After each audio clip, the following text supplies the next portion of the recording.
classified or declared a terrorist organization and therefore in need of global response to combat it. It's its responsibility. It does not require even declaring it as a terrorist organization. No, that's only when the global response.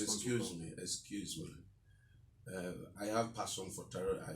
It's one of my interest areas in political science. Terrorism, any malevolent activity directed towards non-combatant is terrorism, whether from the standpoint of state or from an individual, is terrorism. Terrorism is terrorism, and this is cross-border or transnational terrorism involving Nigeria, Cameroon, Chad, Niger also.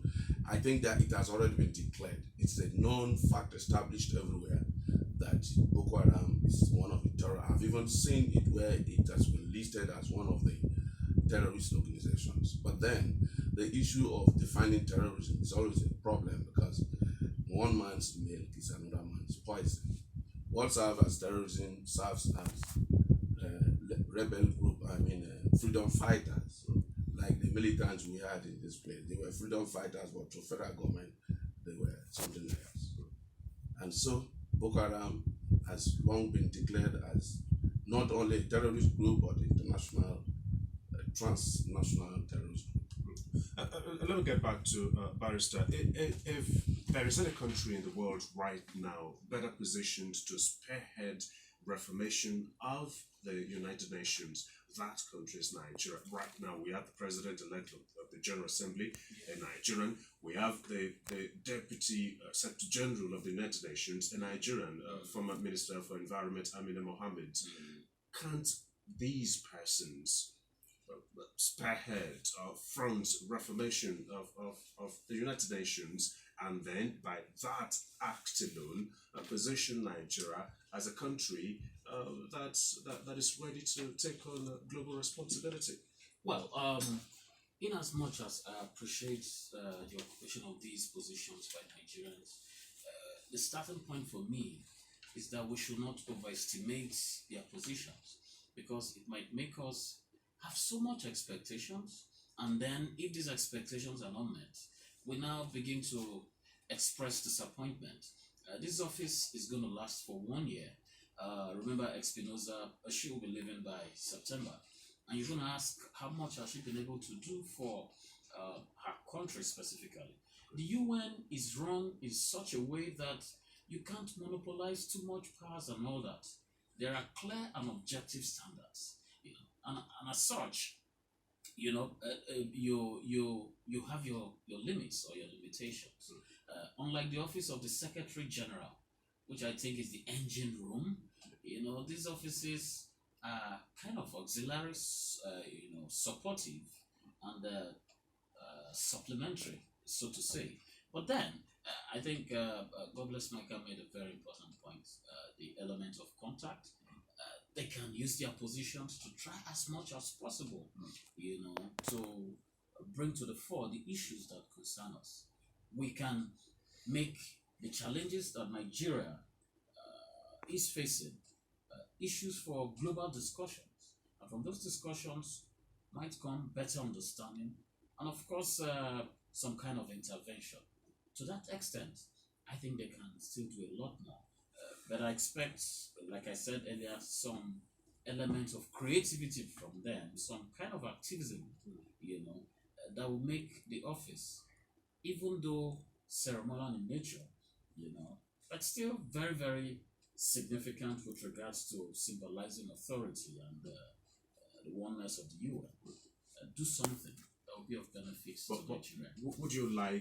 Would you like this administration to consider these Nigerians occupying these positions? After all, the lady was a member of the Buhari administration before she got this appointment. Would you like all of this to be considered as foreign policy achievement of the Buhari administration? Exactly. You can't take them away because, hey, we're not just the only country in the world. We're not just the only country in Africa. Out of several countries, we've been able to achieve this. Yes, these are definitely points of achievement, reference points for which this administration will be commended. Exactly. I mean, for the history of our country, this is the second time we're having it. It shows that perhaps Geoffrey Onyema and his team are doing quite well, and it's a plus to this administration. It is. Let's bring in cost-benefit analysis to all of this. The strange fact about all of this that is not captured, especially with respect to the presidency of the General Assembly of the United Nations, that is not captured in political science literature, is that the president of the General Assembly of the United Nations does not get his salary from the United Nations, rather his salary is drawn from his home country. And so,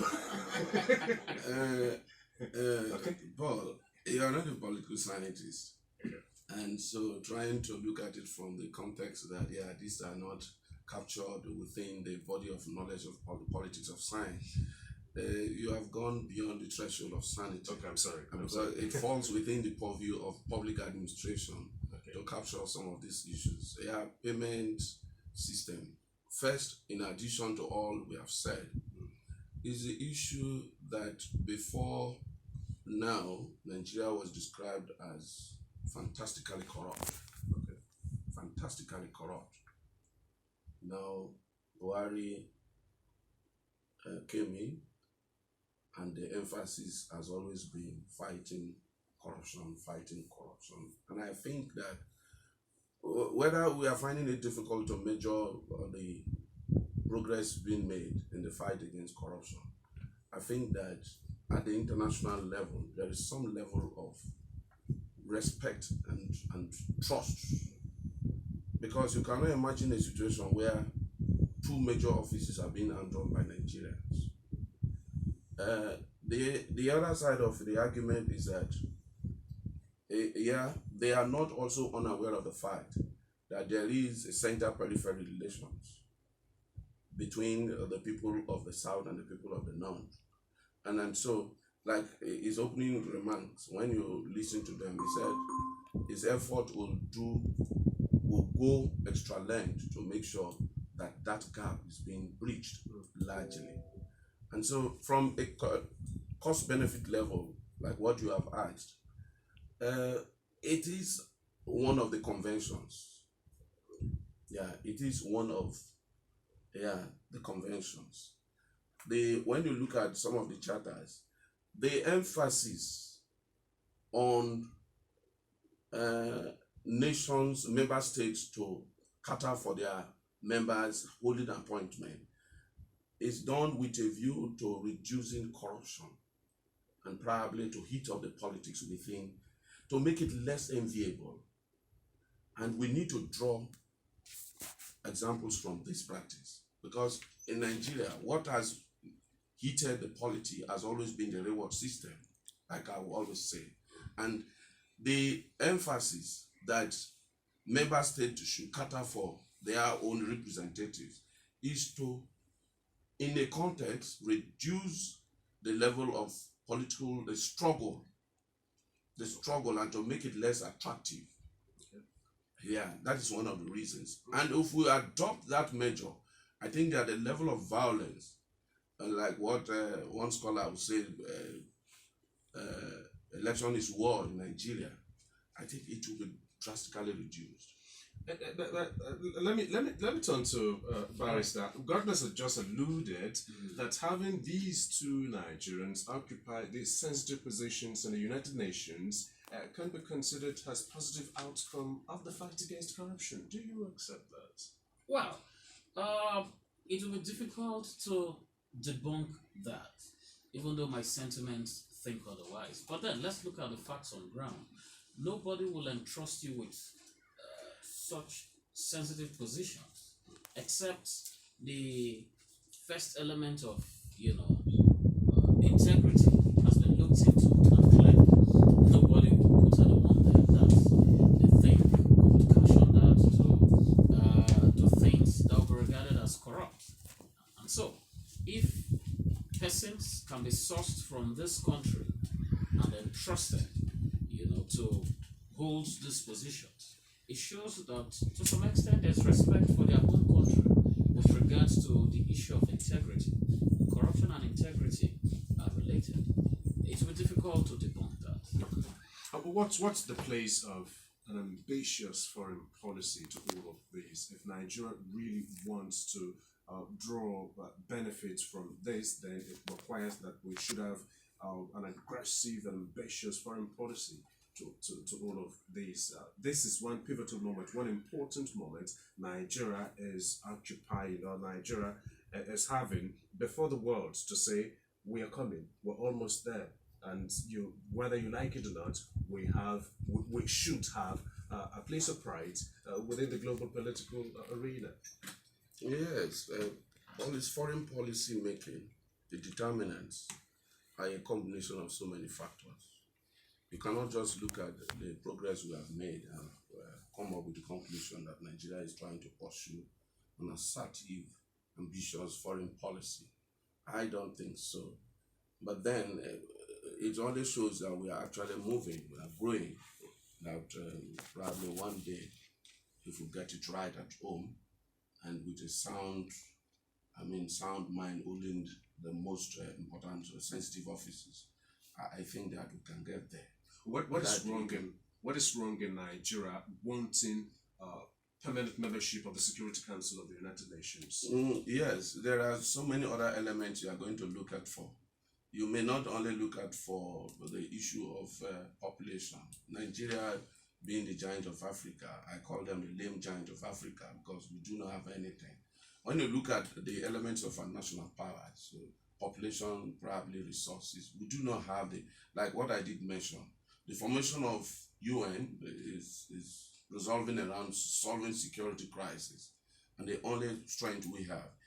The only moral argument we can only advance in the seeking to become part of the UN and Security Council is to say that, look, Africa has not been represented, and therefore we should be part of it, and probably being the most populous, not the strongest, but most populous African nation, we should have been made a member of the Security Council.